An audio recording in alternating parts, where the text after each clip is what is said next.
పుష్ప సినిమాతో ఇప్పుడు Allu Arjun international star hero అయిపోయాడు. డిసెంబర్ 5వ తారీఖు విడుదల కాబోతున్న ఈ సినిమాపై అల్లు అర్జున్ అభిమానుల్లో భారీ అంచనాలున్నాయి. ఈ సినిమాలో కేశవ, శ్రీవల్లి, బన్వర్లాల్ షెకావత్, పుష్ప పాత్ర చాలా పాపులర్.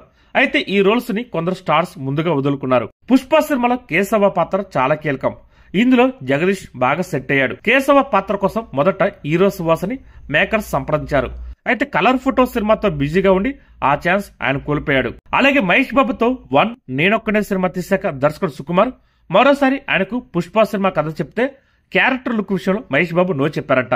ఆ తర్వాత ఇదే కథని సుకుమార్ అల్లు అర్జున్ కి చెప్పగా వెంటనే అల్లు అర్జున్ గ్రీన్ సిగ్నల్ చేశారు ఈ సినిమాకి.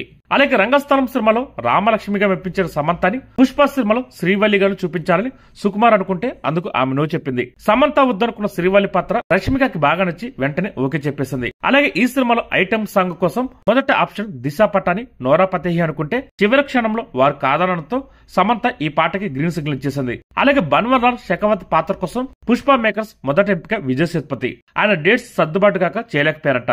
అలాగే ఇదే పాత్ర కోసం టాలీవుడ్ హీరో నారా రోహిత్ కథ వినిపించిన పలు కారణాలతో ఆ పాత్ర చేయడానికి ఆయన కూడా ముందుకు రాలేదు. చివరికి మలయాళ నటుడైన పాద్ పాజర్ కి కథ నచ్చడం వల్ల వెంటనే ఓకే చేసి తెలుగులో విలన్ గా ఎంట్రీ ఇచ్చారు.